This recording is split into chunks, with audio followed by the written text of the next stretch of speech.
Michael Harrison thought that day would be his ultimate triumph. The most arrogant real estate mogul in Manhattan had organized the most expensive wedding of the year to marry young model Jessica, and had deliberately invited his ex-wife Sarah to humiliate her in front of everyone. He wanted her to see how rich and powerful he had become after leaving her 5 years ago with their 2-year-old twins. But when a red Ferrari stopped in front of the Hamptons estate, and Sarah stepped out in a yellow dress that made her shine like the sun, followed by her sons transformed into little princes, Michael felt his world crashing down. Because the woman he had abandoned believing she was a loser had become the most respected entrepreneur in America, and the twins he had refused to acknowledge were now heirs to an empire even greater than his. Sometimes the sweetest revenge is simply living well and showing those who underestimated you just how wrong they were. Michael Harrison stared at the gold-embossed invitation in his hands with a cruel smile. He was about to marry Jessica Morgan, a 23-year-old model, 6 feet tall, blonde, and perfect like a doll. The wedding would take place at his Hamptons estate, with 300 guests, Dom Perignon champagne, and fireworks over the Atlantic. But the real satisfaction wouldn't come from the ceremony's extravagance. Michael had a special invitation printed to send to one person, Sarah Collins, the woman he had married 12 years ago when he was just a small entrepreneur, with big dreams and very little money. Sarah had been by his side during the hardest years, when they worked together 18 hours a day to launch their first construction company. She handled accounting, he managed construction sites. They were a perfect team, in love and determined to build a future together.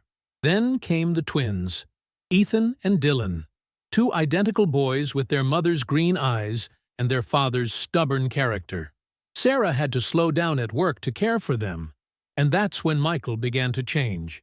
Success started going to his head. The first millions made him arrogant.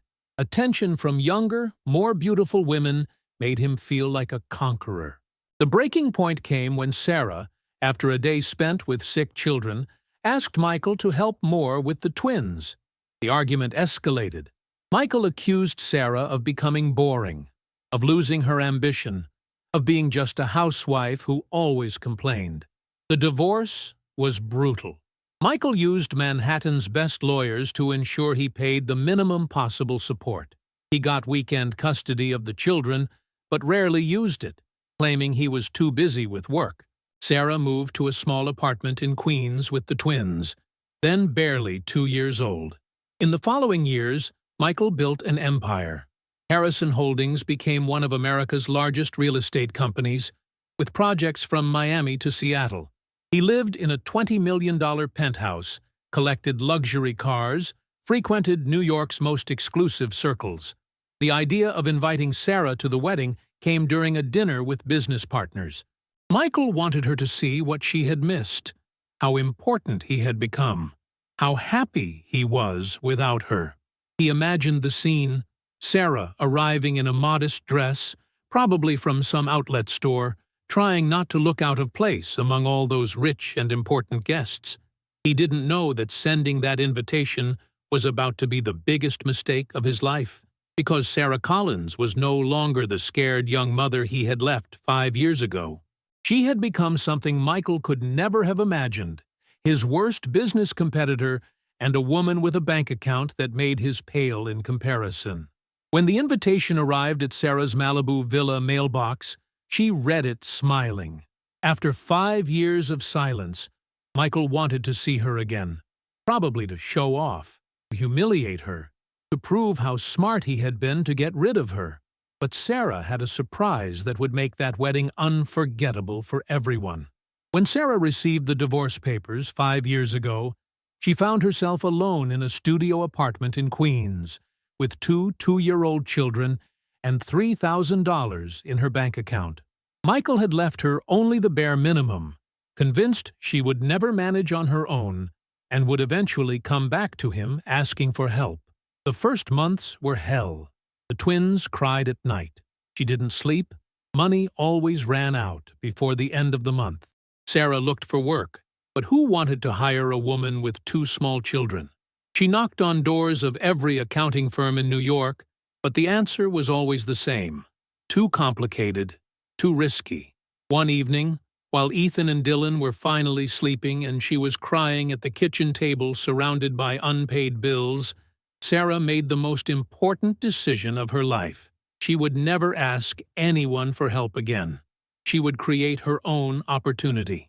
With her last $500, Sarah bought a used computer and started offering online accounting services for small businesses. She worked at night when the children slept, studying constantly changing tax laws and regulations. Her first clients came through local newspaper ads, small shop owners, craftsmen, freelance professionals. The first year she earned $8,000, the second, $18,000. The third, she hired her first employee, a recent graduate who, like her, believed in hard work more than connections. But the real breakthrough came when Sarah realized the future wasn't in traditional accounting, but in digitization. She developed software that automated tax management for small and medium enterprises, making simple and fast what previously required hours of work. The software was called Tax Easy, and in 2 years revolutionized the American market. From small businesses, she moved to medium ones, then large ones. Multinational companies paid hundreds of thousands of dollars annually to use her system. Sarah opened offices in New York, Los Angeles, Chicago. Then came international expansion: Canada, UK, Australia. Now, 5 years after that devastating divorce, Sarah Collins was founder and CEO of Digital Finance Solutions, a publicly traded company worth over $500 million. Her Malibu villa overlooked the ocean. She had offices in London and Tokyo, and Forbes had included her in the list of America's most powerful women. But Sarah's real treasure was the twins. Ethan and Dylan had grown up watching their mom fight, study, never give up.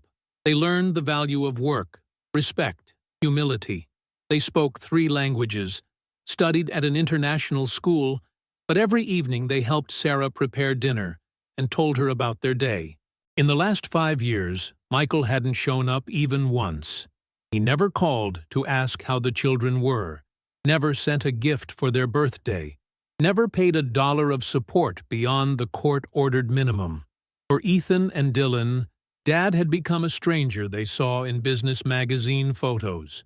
When the wedding invitation arrived, Sarah looked at it with the smile of someone who had just received the most beautiful gift of her life. Michael wanted to humiliate her in front of everyone? Perfect. She would give him a show he would never forget. That evening, Sarah called her personal stylist, the one who created dresses for fashion shows, where she was invited as a luxury brand ambassador. She wanted something special for her ex-husband's wedding. She also called the Ferrari dealership in Beverly Hills. She needed an appropriate car for the occasion. Michael thought he had organized a trap to humiliate his ex-wife. In reality, he had just offered Sarah the perfect opportunity to show the whole world who between them had really won in life. The morning of Michael's wedding, Sarah prepared in her suite at the plaza overlooking Central Park. She had chosen the same hotel where she and Michael had spent their honeymoon 12 years earlier to symbolically close a circle. The sun-yellow dress she wore was a masterpiece of elegance, paired with Louboutin shoes and jewelry created specifically for her. But the real showstopper was the red Ferrari 488 Spider waiting outside the hotel. The twins, perfect in their matching light blue suits, had grown up speaking 3 languages and practicing tennis, swimming, and piano. When the Ferrari entered the estate's driveway, all guests turned to look. Photographers started shooting, thinking it was a celebrity. Sarah stepped out with regal grace. The twins flanked her with pride. The first to recognize her was Paul Whitney, Michael's longtime business partner. She was no longer the frightened young mother he remembered, but a radiant woman of power. The whisper spread among guests. Sarah Collins, the CEO who had built an empire from nothing. When she reached the wedding party's table, silence was total. Michael turned and saw her, immediately understanding he had made the biggest mistake of his life. Jessica sensed she was in the presence of someone much more powerful than her husband. But when the twins approached, Michael felt his world collapse. Ethan and Dylan greeted him with polite but distant smiles, like greeting an important stranger. In that moment, in front of 300 guests, Michael realized the true humiliation wasn't happening to Sarah. It was happening to him. The wedding reception quickly transformed into something none of the guests would ever forget. Sarah had been seated at table 15, far from the bride and groom, in Michael's obvious attempt to minimize her presence. But the effect was opposite. Everyone wanted to meet the mysterious woman in yellow, who had arrived in a Ferrari with 2 boys who looked like little princes. During the first course, Paul Whitney couldn't contain his curiosity and approached Sarah's table. He was one of New York's most powerful men, but treated her with the respect reserved for true leaders. The conversation attracted other guests' attention. Soon, a small circle of entrepreneurs, bankers, and politicians formed around Sarah's table, wanting to know the woman behind one of America's most innovative startups. While Sarah spoke naturally about international markets, technology investments, and expansion plans, Michael watched from the head table with growing unease. This wasn't how it was supposed to go. Sarah should have been intimidated, out of place, humiliated. Instead, she was dominating the scene. Enjoying the story? Give it a little like, and don't forget to subscribe. Now then, let's carry on. The twins, seated beside their mother, answered adults' questions with elegance. They spoke English with a London entrepreneur, discussed in French with the ambassador's wife, showed culture and education that put many wealthy families' children to shame. During the second course, a business journalist recognized Sarah and approached for an informal interview. Sarah spoke about the future of technological innovation in America, announcing $50 million in research and development investments and hiring 300 young American engineers. The news circulated through the reception in minutes. Sarah Collins, Michael's ex-wife, had just announced $50 million in investments, a figure that exceeded many companies' annual revenue present at the wedding. Michael felt guests' gazes constantly shifting between him and Sarah. Understanding everyone was making comparisons. He had inherited a company from his father and expanded it. She had created everything from nothing after being abandoned with 2 small children.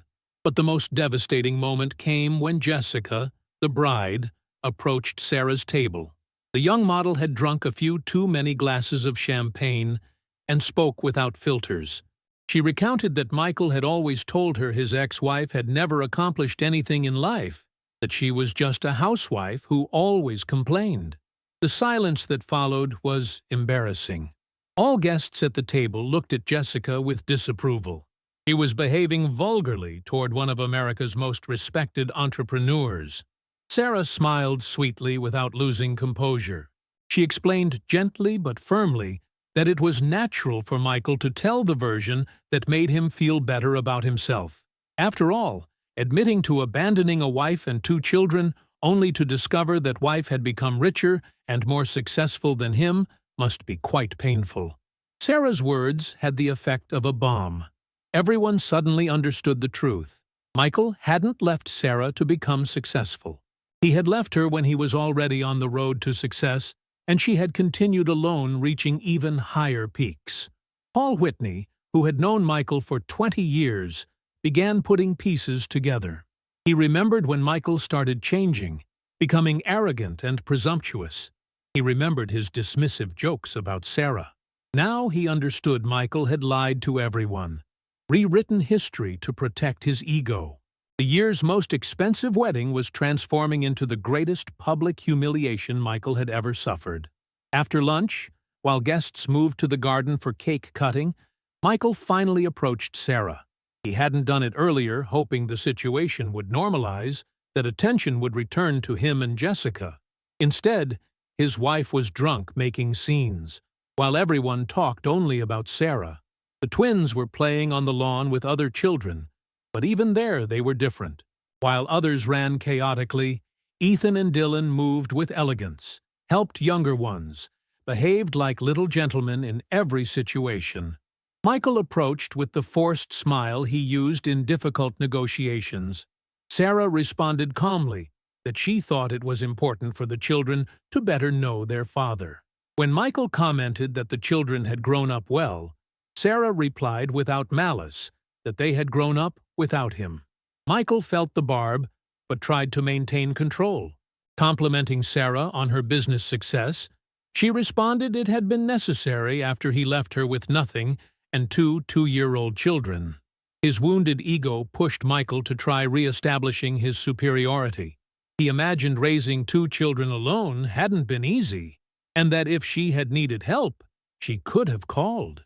Sarah interrupted him, reminding him that in the last 5 years he had never called his children even for their birthday, didn't even know what grade they were in. Michael blushed.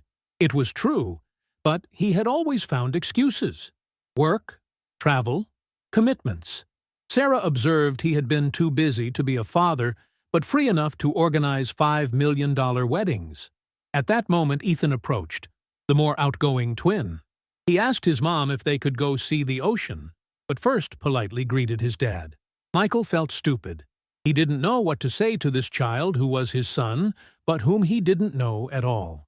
When he asked how school was going, Ethan replied he was first in his class in math and English, while Dylan was better at French and history. About his hobbies, Ethan listed piano, tennis, swimming, and helping mom with the computer when she worked from home. Michael was struck. His 7-year-old son already had more interests and disciplines than many adults he knew.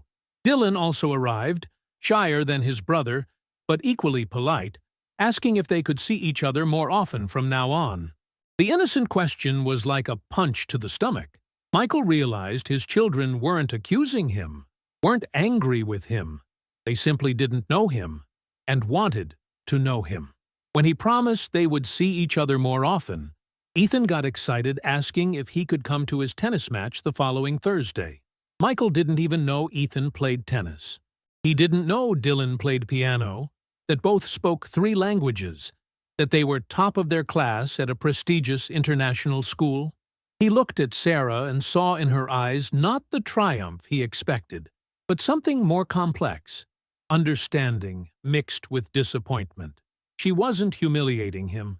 She was simply showing him everything he had lost through his ego and stupidity. When Michael asked if he could speak with her privately, they moved a few meters from the children. Michael confessed he had messed up everything, but Sarah was clear. He had messed up not with her, but with the twins. They hadn't done anything wrong to him. They just had the misfortune of having a father who chose success over family. When Michael asked if he could really make amends, Sarah was clear. He had to ask the twins, not her. But if he decided to do it, it had to be forever. He couldn't enter and exit their lives when it was convenient. They needed stability, not a part-time father who appeared when he felt guilty. The sun was setting over the Atlantic when guests began leaving. Michael and Jessica's wedding, which was supposed to be the social triumph of the year, had transformed into something completely different.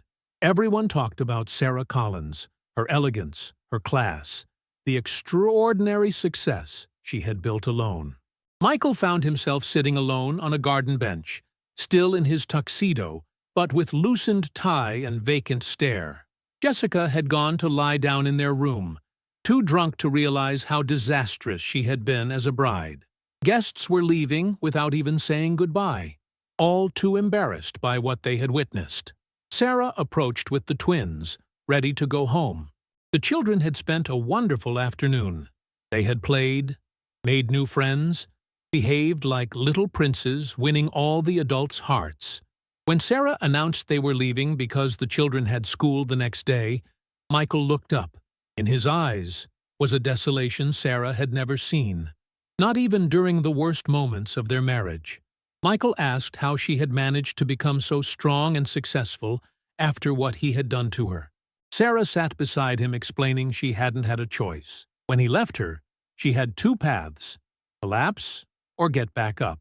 She chose to get back up for the twins. She couldn't let them grow up thinking their mother was a victim. When Michael asked how she found the strength, Sarah answered simply, love.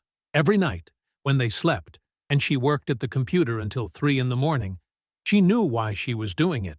Not to prove something to him or the world, but to give her children the future they deserved. Michael looked at his children, so different from how he had imagined them. They weren't children traumatized by their father's abandonment. They were self-confident, educated, happy children. When he confessed they were perfect, Sarah responded with the truth. Yes, they were, but not thanks to him. When Michael asked if he could really make amends, Sarah was clear. He had to ask the twins, not her. But if he decided to do it, it had to be forever. He couldn't enter and exit their lives when convenient. They needed stability, not a part-time father who appeared when he felt guilty. Michael approached the twins, kneeling to be at their height. He confessed he hadn't been a good dad until then, but that he would like to start being one for real. The children looked at each other with that special gaze only twins can have, then asked if this meant he would come to their tennis matches, piano recitals, and help them with math homework. When Michael answered yes with emotion-broken voice, the twins smiled and hugged him. It wasn't the desperate hug of children who need their father. It was the generous hug of children willing to give a chance to an adult who had made mistakes. As he watched them walk away toward the red Ferrari, Michael understood he had witnessed the most important lesson of his life. True success isn't measured in money or properties. It's measured in the love of people who truly matter. Sarah hadn't come to his wedding to humiliate him. She had come to show him everything he had lost and everything he could still recover, if only he had the courage to be a better man. 6 months later, Michael began regularly seeing his children. It wasn't easy. He had to learn their tastes, hobbies, dreams. He had to accept that Sarah had become more successful than him, and that this didn't diminish his worth as a man. The marriage with Jessica lasted less than a year. She left him for a richer, younger film producer. But by then, Michael didn't care anymore. He had discovered that real wealth was in his children's eyes when they saw him arrive at their matches, in their laughter when they played together, in their hugs when they said goodbye. Sarah never got back together with him, and Michael understood that was right. She had built a perfect life without him and deserved to be happy. But they had managed to become good parents together. And that was more than Michael had ever hoped for after that wedding disaster. Because sometimes the best revenge isn't the one that destroys the enemy, but the one that teaches them to become a better person. And sometimes it takes a ruined wedding to understand what it truly means to love. Like if you believe the greatest success is being a good parent. Comment which moment of the story touched you most. Share to inspire those who believe it's never too late to change. Subscribe for more stories of second chances and reunited families. Sometimes those you think you've beaten teach you how to really win. Sometimes the best revenge is simply living well. And sometimes you have to lose everything to understand what really matters. Because true success is measured in love, not bank accounts.